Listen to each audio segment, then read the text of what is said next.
Il y a des soirées de football qui s'oublient le lendemain matin, des résultats qu'on efface d'un revers de main, des matchs qu'on classe dans la case des banalités. Et puis, il y a des soirées comme celle-là, des soirées qui vous restent gravées dans la mémoire, qui vous obsèdent, qui continuent de tourner en boucle dans votre tête bien après le coup de sifflet final. Ce que vous avez peut-être vu sur votre écran cette nuit-là, ce que les médias ont résumé en quelques lignes froides et inodores, je vais vous le révéler aujourd'hui dans ses moindres détails, dans ses strates cachées que personne n'a pris la peine de décortiquer. Mais avant tout, je vais vous faire une promesse. Et sur cette chaîne, je tiens toujours mes promesses. À la 65e minute de ce match, il s'est passé quelque chose d'invisible à l'œil nu, quelque chose que la caméra n'a pas suivi, que les commentateurs n'ont pas mentionné, que les journaux du lendemain ont totalement ignoré. Un ajustement tactique secret, un détail que 99% des spectateurs n'ont pas vu, un choix de jeu collectif qui prouve de manière irréfutable que l'équipe de France possède un logiciel mental que personne d'autre sur cette planète ne maîtrise encore à ce niveau.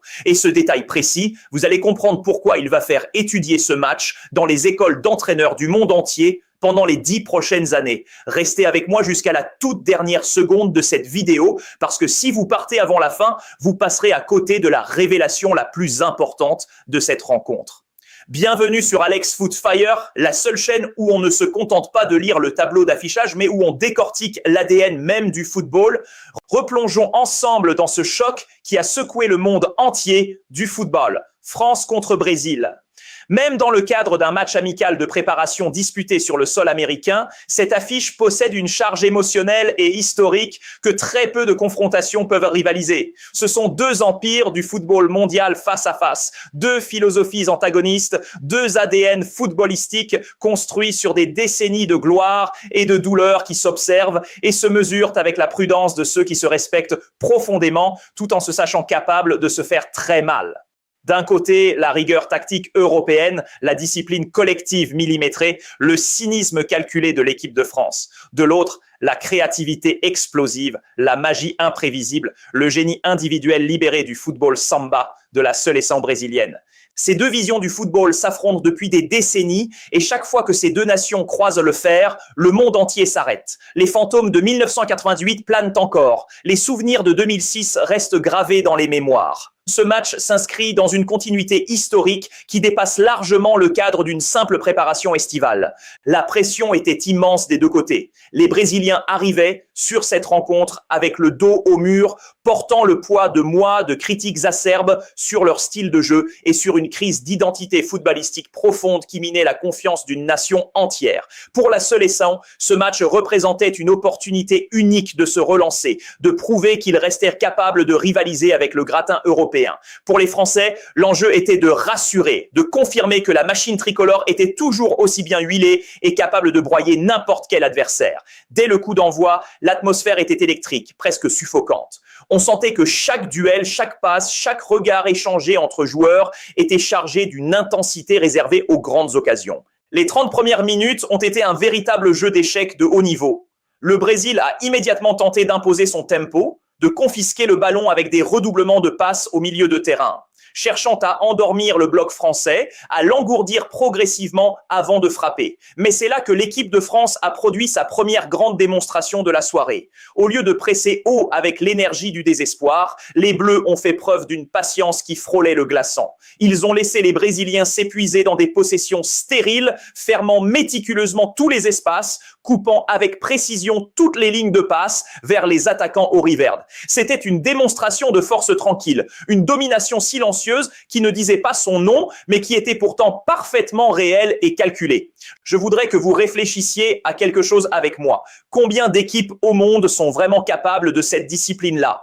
Combien de sélections peuvent résister à la pression permanente du football brésilien sans jamais perdre leur forme, sans jamais paniquer? La réponse honnête est très peu. Peut-être 2 ou 3 équipes sur la planète entière.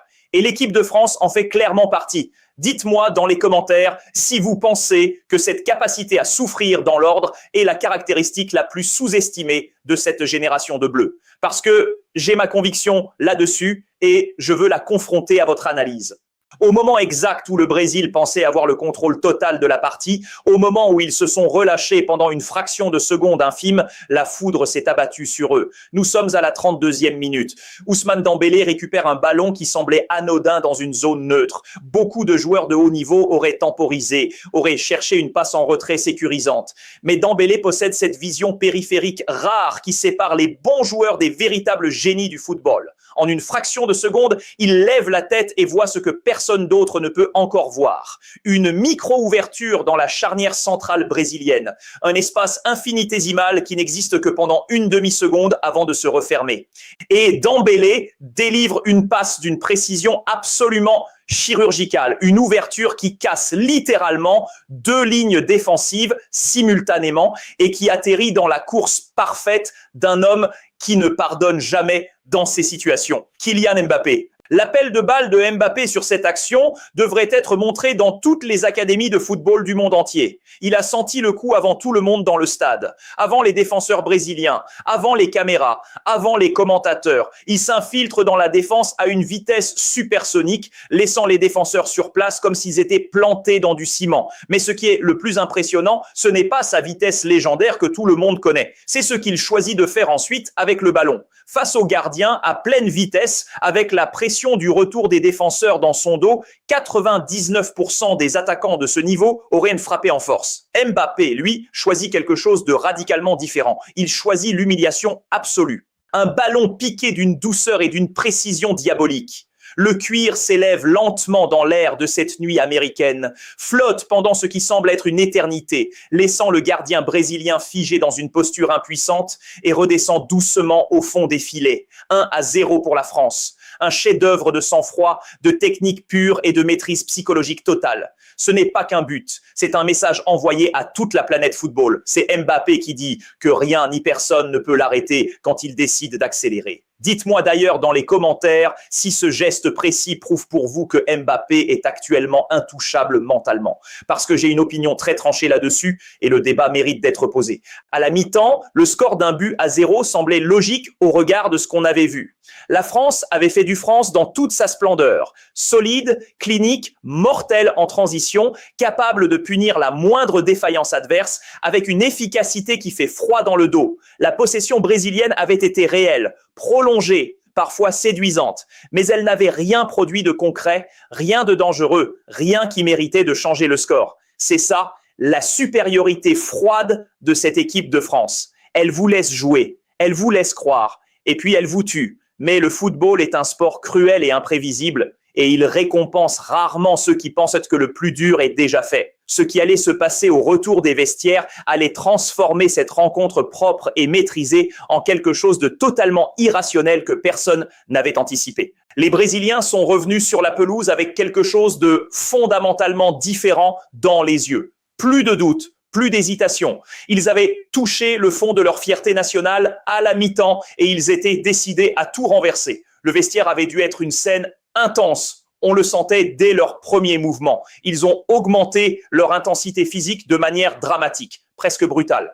Le bloc brésilien est monté de 20 mètres d'un seul mouvement collectif, asphyxiant les relances françaises, pressant haut avec une agressivité que la première période n'avait jamais montrée. Chaque ballon était contesté avec une rage et une conviction qui commençaient à faire basculer le public américain de leur côté. Le stade vibrait, l'atmosphère avait changé de nature. On sentait que quelque chose allait basculer. Et puis à la 55e minute exactement, l'impensable s'est produit.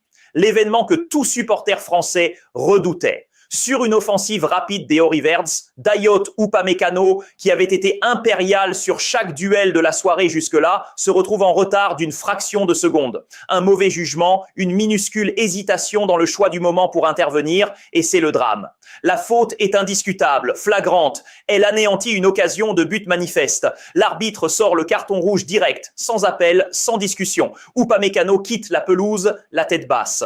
La France est réduite à 10 contre 11. Il reste plus d'une demi-heure à jouer face à un Brésil blessé dans son orgueil et enragé.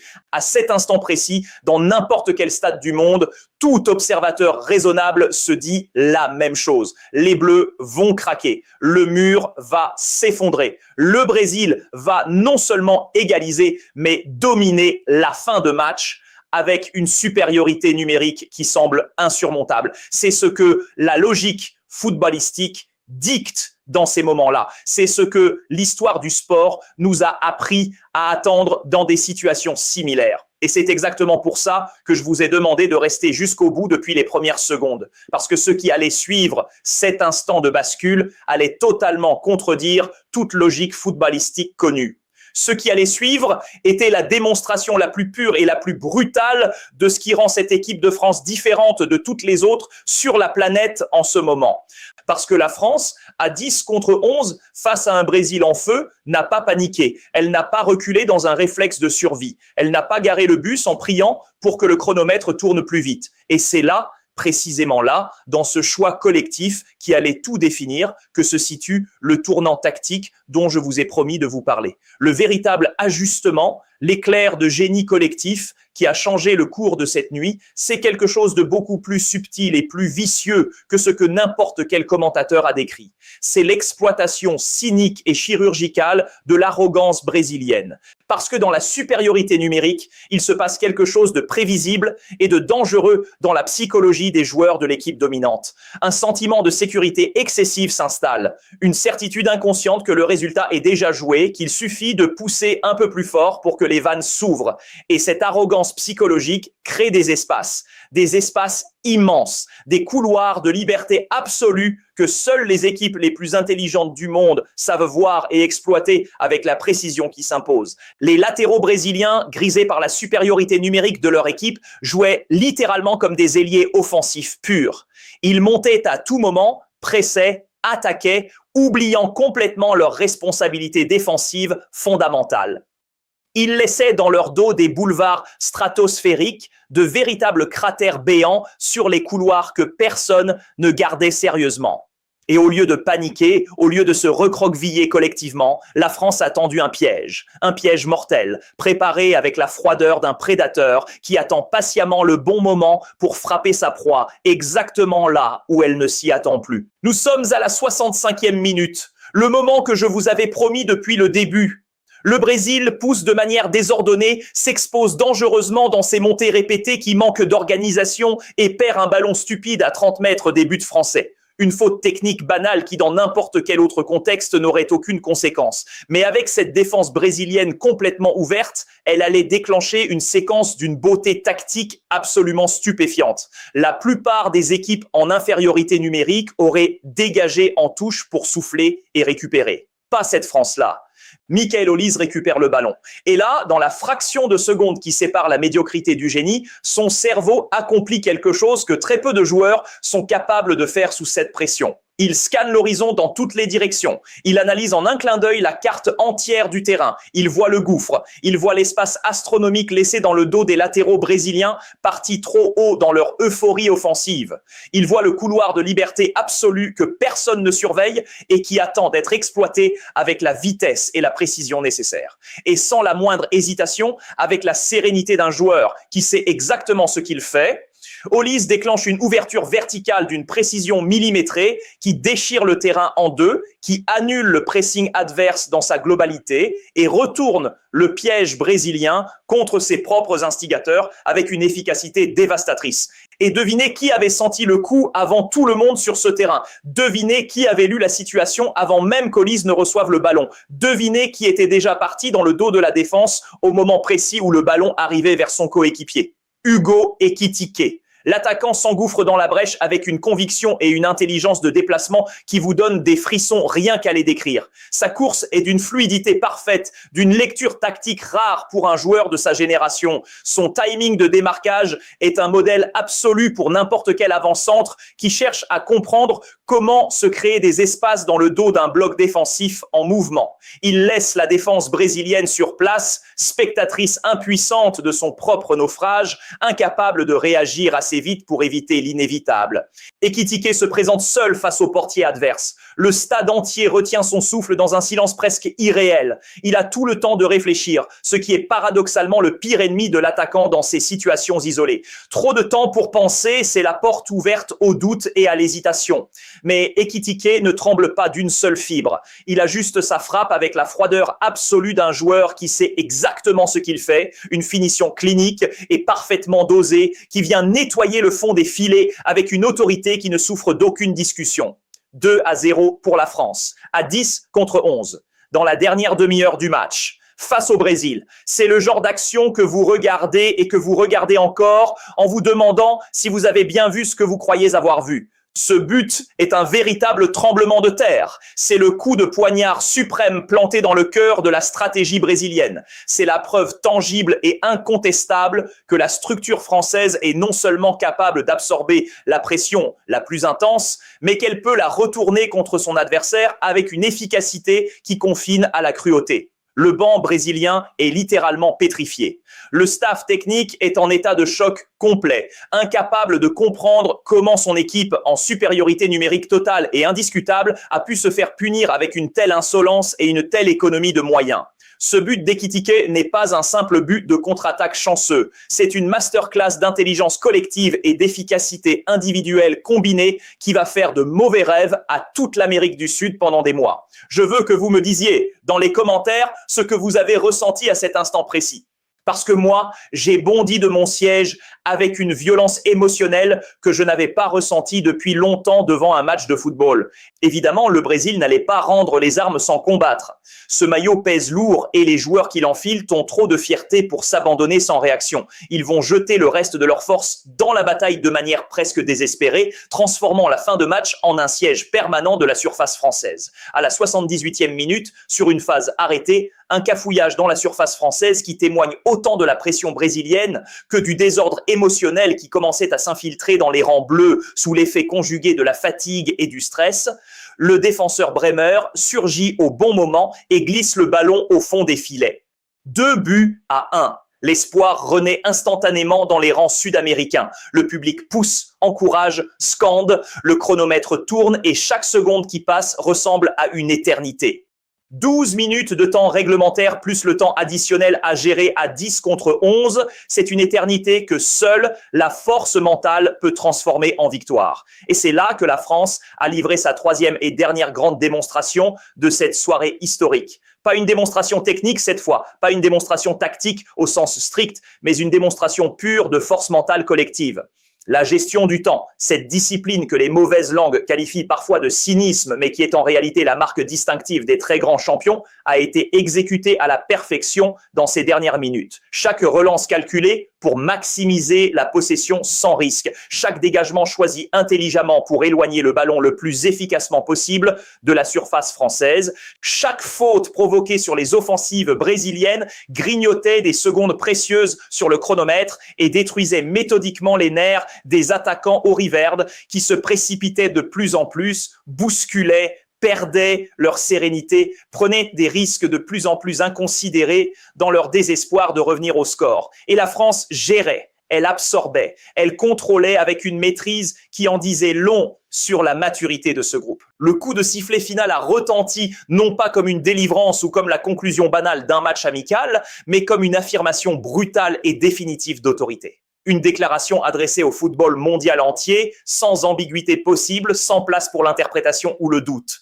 La France venait de prouver une nouvelle fois, avec une clarté absolue, qu'elle possède quelque chose que les autres nations n'ont pas encore synthétisé à ce niveau. Ce n'est pas simplement une question de talent individuel, même si le talent est là, flamboyant et omniprésent à chaque ligne du terrain. C'est une question d'état d'esprit collectif qui transcende les circonstances et qui se manifeste avec encore plus de force quand tout semble aller de travers. C'est une culture de la gagne, ancrée si profondément dans l'ADN de ce groupe qu'elle devient instinctive, dans les moments de crise absolue. Le Brésil, de son côté, repart de cette nuit américaine avec une valise pleine de doutes et de questions difficiles auxquelles il va falloir répondre avec une honnêteté totale. Cette obsession de l'attaque à outrance, ce déséquilibre structurel entre la créativité offensive et la rigueur défensive, cette incapacité à maintenir une couverture intelligente même en supériorité numérique, tout cela vient de leur coûter un match de prestige qu'ils auraient dû dominer de bout en bout sur le papier. Ce n'est pas simplement un problème technique qui se règle en quelques séances d'entraînement. C'est un problème d'identité footballistique profond que le Brésil va devoir affronter avec courage s'il veut retrouver la crédibilité internationale que son histoire glorieuse lui confère de droit. Soyons précis et honnêtes comme on l'est toujours sur cette chaîne, sans chercher à gonfler artificiellement la portée de ce que nous venons de vivre ensemble. Ce match amical ne détermine pas seul les hiérarchies mondiales pour les années à venir. Ce qui le rend exceptionnel, ce qui lui donne une dimension qui dépasse le résultat final, c'est ce qu'il révèle sur les identités profondes de ces deux équipes quand elles sont confrontées à l'adversité la plus intense. C'est le miroir tendu devant deux visions du football qui se confrontent avec une honnêteté brutale et sans filtre. Et dans ce miroir, la France se voit telle qu'elle veut être et telle qu'elle s'est construite depuis des années. Le Brésil voit quelque chose qu'il ne veut peut-être pas encore regarder en face, mais qu'il va bien devoir affronter tôt ou tard. Voilà les véritables enseignements de cette soirée qui va rester dans les mémoires bien au-delà de son statut de match amical. Pas le score final affiché au tableau, pas les statistiques que les médias vont agiter demain matin, les enseignements profonds sur la nature du football de haut niveau, sur ce qui sépare les équipes capables de soulever des trophées de celles qui se contentent d'inspirer des frissons esthétiques. Le football récompense ceux qui gagnent, pas ceux qui jouent bien. Et cette équipe de France, elle sait gagner dans n'importe quelle condition, contre n'importe quel adversaire, dans n'importe quel contexte imaginable. C'est ce que ce match a confirmé avec une clarté absolue que personne ne peut contester honnêtement.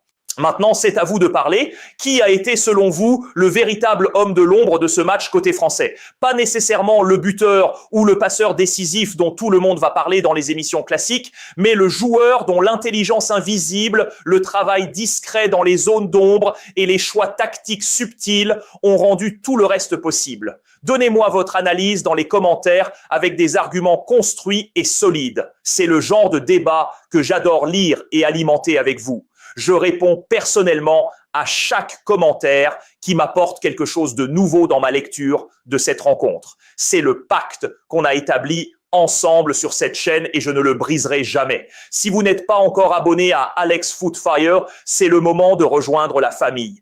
Activez la cloche des notifications pour ne jamais rater une analyse. Parce que ce que vous venez de voir dans cette vidéo n'est qu'un aperçu de ce qu'on construit ici chaque semaine sans exception. On ne regarde pas le football. On le comprend, on le décortique jusqu'à l'os, on le ressent dans ses moindres vibrations tactiques et psychologiques. Et ça, c'est quelque chose qui ne s'arrête jamais. À très bientôt pour la prochaine analyse.